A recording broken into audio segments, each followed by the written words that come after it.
محمود خان اچکزئی صاحب نے عمران خان صاحب کو ایک بڑا اہم نسخہ، بڑا اہم مشورہ دیا ہے فارم 47 اور فارم 45 کے اوپر اسمبلیوں سے نکلنے کا۔ عمران خان صاحب اور اپوزیشن اب کس مشن پر ہوگی؟ جتنی بھی قانون سازی اس حکومت نے کی ہے اس کو ریجیکٹ کریں، اس کو مسترد کریں۔ اور یہ مینڈیٹ چوری کی انہوں نے بات کی اور انہوں نے کہا کہ ملک کی بدبختی ہے کہ یہاں لیڈر ایجاد کیے جاتے ہیں۔ کیا عمران خان صاحب اور P T I Mahmood Khan Achakzai صاحب کی جو مشورہ ہے اس پہ عمل کریں گے؟ یہ ہے سب سے بڑا سوال۔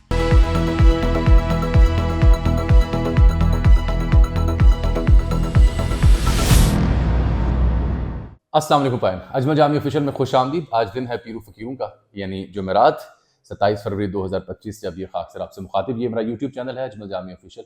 محبت کا اظہار کرنا ہو تو آپ اسے سبسکرائب کر سکتے ہیں، ٹلی والا بٹن دبا سکتے ہیں۔ لیس فنکاری مور جانکاری۔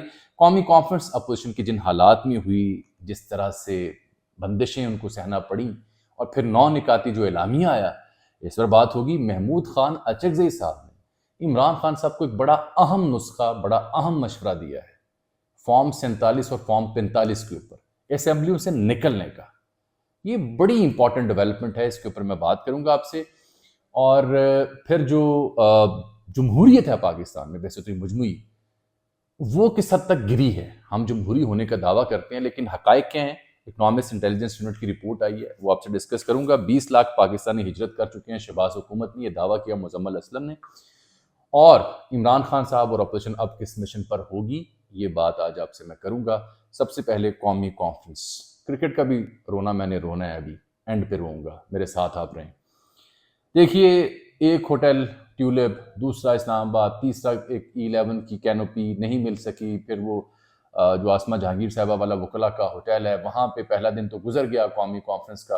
اخون زادہ ہوں یا اسد کیسر صاحب اور دیگر لوگ ہوں، بڑے متحرک تھے کہ کس طریقے سے کانفرنس ہو جائے۔ شاہد خاقان عباسی بھی، اچکزئی صاحب بھی، مفتاح اسماعیل بھی پریس کانفرنس کر رہے ہیں، غم و غصے کا اظہار کر رہے ہیں۔ ایف سی کی نفری پہنچ گئی، پولیس پہنچ گئی، ایس ایچ اوز پہنچ گئے، دروازے بند کر دیے گئے۔ دوسرے دن آڈیٹوریم میں لوگ جا نہیں پا رہے، صحافی بھی وہاں پہنچے ہوتے، حامد میر صاحب کو میں نے دیکھا۔ ساری تفصیلات آپ نے دیکھ لی ہوئی ہیں، لیکن سب سے جو اہم بات ہے وہ یہ اس کے 9 نکات ہیں، اور دوسری اہم بات ہے مولانا، اور تیسری اہم بات ہے اچکزئی صاحب کا عمران خان صاحب کو پیغام۔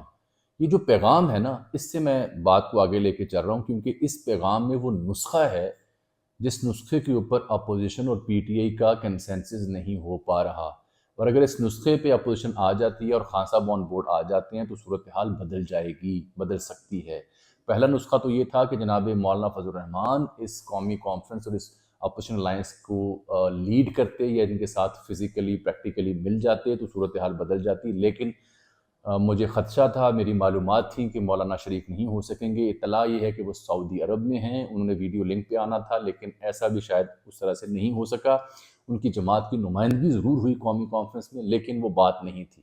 باقی جو مارنگ بلوچ اور دیگر کی کہانیاں تھیں وہ بھی، منظور پشتین، وہ بھی شاید نہیں آ سکے۔ کئی وجوہات اور ہو سکتی ہیں، بات کرنے کا مقصد نہیں ہے۔ اصل بات تو وہ بندشیں اور جس طرح سے کانفرنس ہوئی اور جو اعلامیہ آیا۔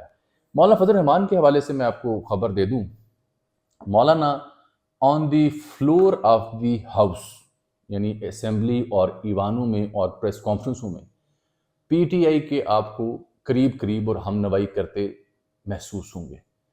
مولانا میدانوں میں عملی طور پر پی ٹی آئی اور اپوزیشن الائنس کے ساتھ کھڑے ہوتے دکھائی مجھے نہیں دے رہے۔ یہ ہے میری خبر، آپ تک میں نے بغیر لگی لپٹی پہنچا دی۔ دوسری بات جو اچکزئی صاحب نے نسخہ دیا ہے، جس کی یہ تو ایک فارمولہ مولانا کا تھا نا، دوسرا اچکزئی صاحب کا، انہوں نے سلمان اکرم راجہ صاحب کو مخاطب کیا ہے اور انہوں نے کہا ہے کہ میرا پیغام آپ عمران خان تک پہنچا دیں۔ وہ پیغام کیا ہے؟ وہ پیغام یہ ہے کہ اپنے ممبران کو کہیں کہ اس فارم 47 کی اسمبلی میں نہ بیٹھیں، ہم اسمبلی کے باہر فارم 45 والی اسمبلی بنائیں اور اس کی جو اسپیکر ہوں وہ اسد کیسر ہوں، اور فیصلہ کریں کہ جتنی بھی قانون سازی اس حکومت نے کی ہے اس کو ریجیکٹ کریں، اس کو مسترد کریں۔ اور یہ مینڈیٹ چوری کی انہوں نے بات کی اور انہوں نے کہا کہ ملک کی بدبختی ہے کہ یہاں لیڈر ایجاد کیے جاتے ہیں، لیڈر ایجاد نہیں ہوتے بلکہ لیڈر پیدا ہوتے ہیں۔ یہ بات ان کے درست ہے، لیڈر ایجاد کر کے اگر آپ عوام کے اوپر مسلط کریں گے تو وہ نہیں چلتے، وہ چلے ہوئے کارتوس ثابت ہوتے ہیں۔ کئی ایک لیڈر ایجاد کر کے بنا کے قوم کے اوپر نازل کیے گئے مختلف ادوار میں، لیکن وہ چل نہیں سکے۔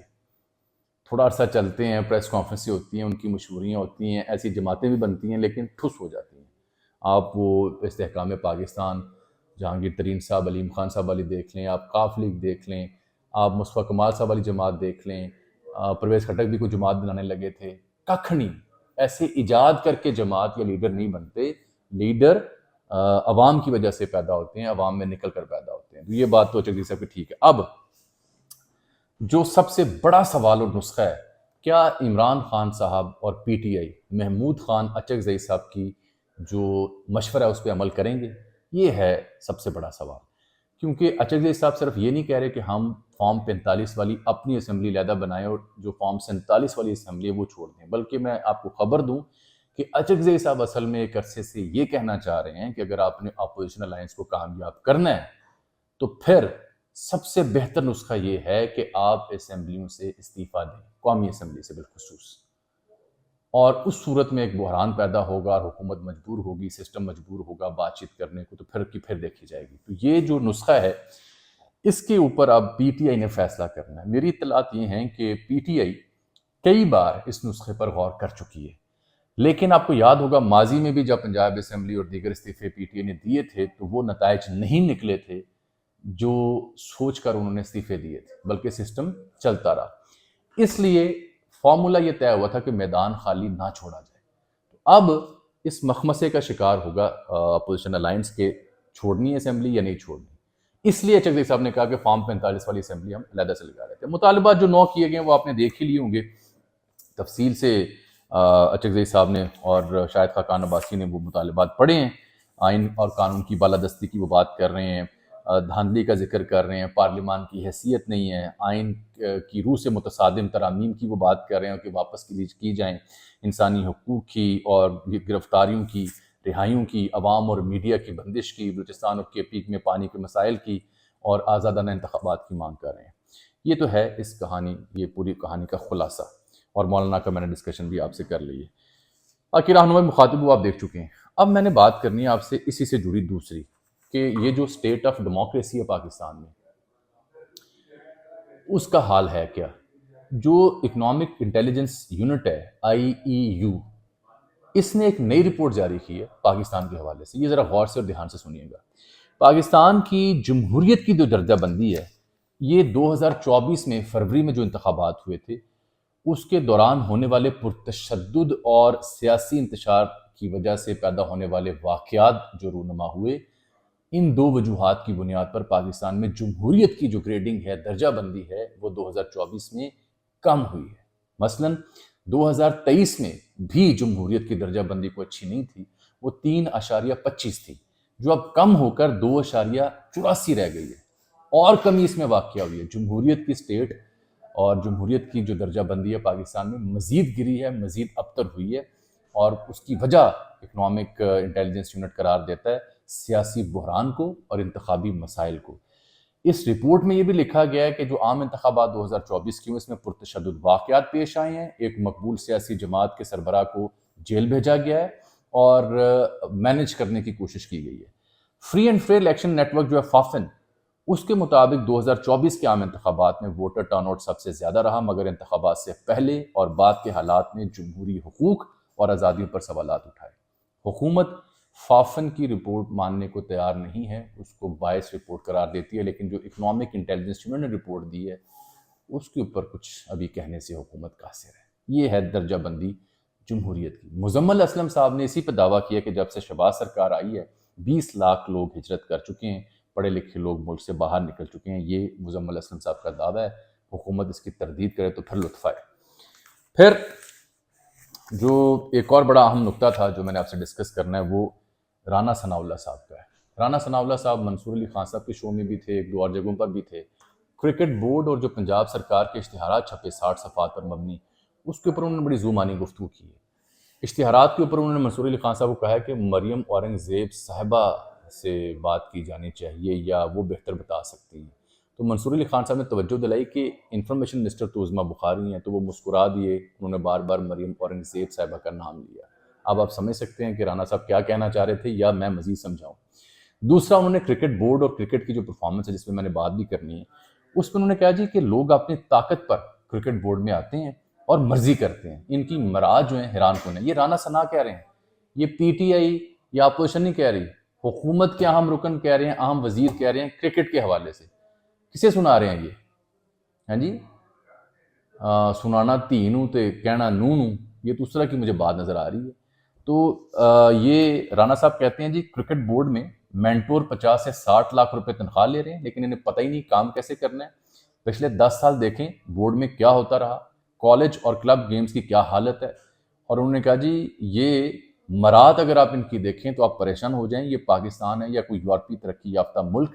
اور یہ بھی کہا کہ یہ ایسی چیزیں ہیں کہ وزیر اعظم خود اس کا نوٹس لیں گے اور ہم بھی کہیں گے کہ کابینہ اور پارلیمان میں ڈسکس کیا جائے. رانا صاحب لطف طب ہے کہ آپ کرکٹ کی بدحالی, کرکٹ بورڈ کے ذمہ داروں کا تعین کریں اور پارلیمان میں کھڑے ہو کے اس کے اوپر ڈبیٹ کریں اور تمام اراکین کو دعوت دیں کہ کرکٹ کے اوپر بات کریں. پھر چس آئے, پھر پتہ چلے کہ واقعی ملک جمہوریت ہے گی, پھر پتہ چلے کہ پارلیمان واقعی سپریم ہے. اللہ دی قسم تانوں میں انج سلام کراں گا جے تسی پارلیمان کھلو کے کرکٹ دا پوسٹ مارٹم کرو اور وہ تمام لوگ جڑے ذمہ دار نے انہوں دا تعین کرو. آپ بھی کریں گے نا؟ بالکل کیجئے گا. لیکن یہ بیانات کی حد تک مجھے صورتحال معلوم ہوتی ہے, اس سے زیادہ کہانی نظر نہیں آتی مجھے. جسٹس مسرت ہلالی صاحب ہیں, آئینی بینچ آپ کو پتہ ہے وہاں پہ سویلینز کے ملٹری ٹرائل کا معاملہ چل رہا ہے. انٹرا کول اپیل تھی جس پہ سماعت ہوئی, فیصل صدیقی صاحب کے دلائل جاری تھے. تو اس سماعت کے دوران جسٹس مسرت ہلالی صاحب ہیں, تو انہوں نے کہا کہ میں جب وکیل تھی تو میں کیس ہارنے کے بعد بہت شور مچاتی تھی بار میں جا کے, اور کہتی تھی کہ ججز نے ٹرک ڈرائیور کی طرح اشارہ کہیں اور کا دیا ہے اور چلے گئے کہیں اور ہیں. یہ انہوں نے ریمارکس دیے. تو جسٹس حسن اظہر صاحب نے سوال کیا کہ کیا آپ بھی ٹرک چلاتی ہیں؟ تو جسٹس مسرت نے جواب دیا ٹرک تو میں چلا سکتی ہوں.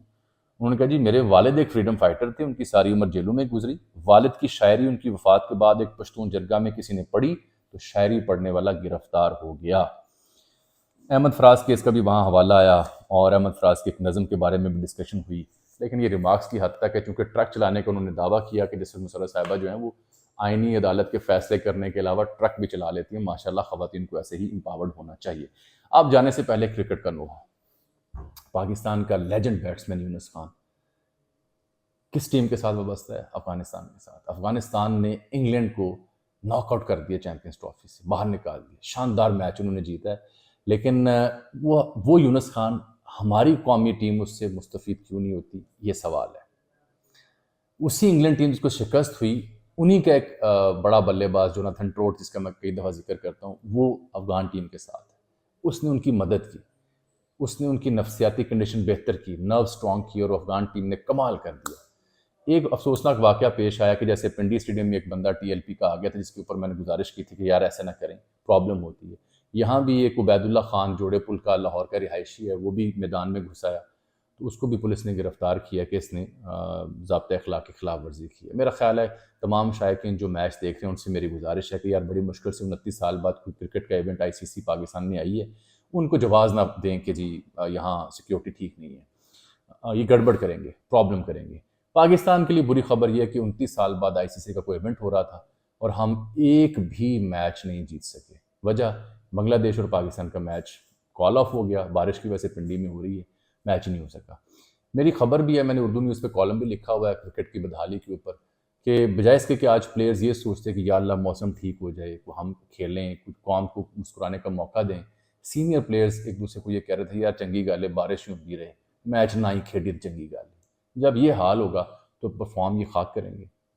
میں اسی نوحے کے ساتھ آپ سے اجازت چاہتا ہوں, انشاءاللہ کل آپ سے ملاقات ہوگی, تب تک کے لیے اللہ حافظ.